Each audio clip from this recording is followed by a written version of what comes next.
एक बार की बात है, गांव में एक बूढ़ा आदमी रहता था। वह बूढ़ा आदमी अपने बेटे से बहुत परेशान था क्योंकि उसका बेटा बहुत ही नालायक था, कामचोर था। वह कोई काम नहीं करता था और बस गांव में इधर से उधर घूमा करता था। तो एक दिन उस बूढ़े आदमी ने अपने बेटे को सबक सिखाने की सोची। उसने अपने बेटे को अपने पास बुलाया और उससे कहा कि बेटा, घर के अंदर अलमारी में एक घड़ी रखी हुई है, तुम उसे निकाल कर लाओ। लड़का घर के अंदर गया और घड़ी को बाहर निकाल कर लाया। फिर उसके पिता ने उसे कहा कि अब तुम एक काम करो, इस घड़ी को अपने साथ बाज़ार में लेकर जाओ और जितने लोग भी तुम्हें मिलेंगे सबसे तुम इस घड़ी की कीमत पूछ कर आना। अब वह लड़का उस घड़ी को लेकर बाज़ार में चला गया। उसने बाज़ार में सभी लोगों से उस घड़ी की कीमत पूछी। किसी ने उस घड़ी की कीमत 500 बताई तो किसी ने 1000 और किसी ने 800। सभी लोगों ने उस लड़के को उस घड़ी की कीमत अलग अलग बताई और कई लोगों ने एक जैसी। वह लड़का अपने पिता के पास वापस आया और उनसे कहा कि पिताजी, सभी लोगों ने इस घड़ी की कीमत अपने हिसाब से बताई। किसी ने 500, किसी ने 1000 और किसी ने 800। तब उस बूढ़े आदमी ने अपने बेटे से कहा कि बेटा ठीक है, घड़ी को तुम अलमारी में रख दो। अब अगले दिन फिर से उस बूढ़े आदमी ने अपने बेटे को अपने पास बुलाया और कहा, अलमारी से घड़ी निकाल कर के लाओ। लड़का जाता है, अलमारी से घड़ी निकाल कर लाता है। और अब उस बूढ़े आदमी ने अपने बेटे से कहा कि बेटा जाओ, आज तुम इस घड़ी के अंदर जो समय चल रहा है उसकी कीमत पूछ कर आओ।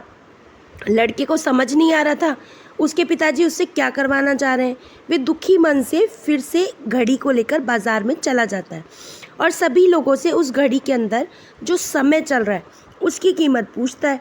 लोगों को लगता है इस लड़के की मानसिक स्थिति ठीक नहीं है। कल यही घड़ी की कीमत पूछने आया था और आज समय की।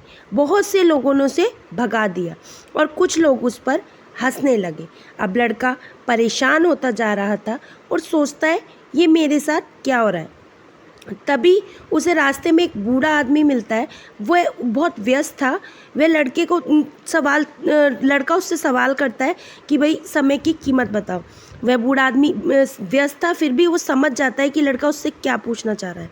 उस बूढ़े आदमी ने अपना कुछ समय निकालकर लड़के से कहा, बेटा, ये जो समय है ना, जिसकी कीमत तुम पूछ रहे हो, इसकी कोई कीमत नहीं लगा सकता। तुम करोड़ों रुपए देकर भी अपनी ज़िंदगी का एक सेकंड वापस नहीं ला सकते। इसीलिए ये समय अनमोल है, प्रीशियस है। एक साल की कीमत उससे पूछो जो फेल हुआ हो। एक महीने की कीमत उससे पूछो जिसको पिछले महीने तक तनख्वाह ना मिली हो। एक हफ्ते की कीमत उससे पूछो जो पूरा हफ्ता अस्पताल में रहा हो। एक दिन की कीमत उससे पूछो जो सारे दिन से भूखा हो। एक घंटे की कीमत उससे पूछो जिसने किसी का इंतज़ार किया हो। एक मिनट की कीमत उससे पूछो जिनकी एक मिनट की वजह से ट्रेन मिस हो गई हो। और एक सेकंड की कीमत उससे पूछो जो दुर्घटना से बाल बाल बचा हो। इसीलिए इस टाइम का सही उपयोग करो। टाइम की एक अच्छी बात है और एक बुरी बात। बुरी बात यह है कि टाइम गुजर जाता है और अच्छी बात यह है कि तुम उसे किन चीज़ों में गुजारते हो ये तुम्हारे हाथ में है। सभी के पास दिन में 24 घंटे होते हैं, अमीर के पास भी और गरीब के पास भी। बस ये तुम्हारे हाथ में है कि तुम उस टाइम से क्या क्या नया कर सकते हो। तो आप अपने एक एक पल का हिसाब रखो कि तुम उन्हें किन चीज़ों में उड़ा रहे हो, वेस्ट कर रहे हो।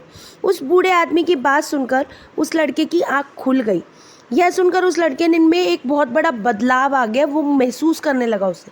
और फिर वह अपने पिताजी के पास उस घड़ी को लेकर गया और उन्हें सारी बात बताई। और उस दिन के बाद से उस लड़की की ज़िंदगी बदल गई। दोस्तों, कहते हैं टाइम सबके लिए फ्री है लेकिन प्राइसलेस है, कीमती है। तुम उसे खरीद नहीं सकते लेकिन तुम उसे इस्तेमाल कर सकते हो। तुम उसे रख नहीं सकते, तुम उसे स्पेंड कर सकते हो। और हाँ, एक बार तुम उसे गवा दो ना, दुनिया का कोई भी इंसान उसको वापस नहीं ला सकता। तो अपने टाइम का सही उपयोग करो। आशा करती हूँ दोस्तों आपको ये कहानी अच्छी लगी होगी। कहानी अच्छी लगी हो तो चैनल को लाइक, शेयर, सब्सक्राइब करना ना भूलिएगा। कहानी को आगे फॉरवर्ड भी कीजिएगा। फिर मिलेंगे दोस्तों एक नई कहानी के साथ।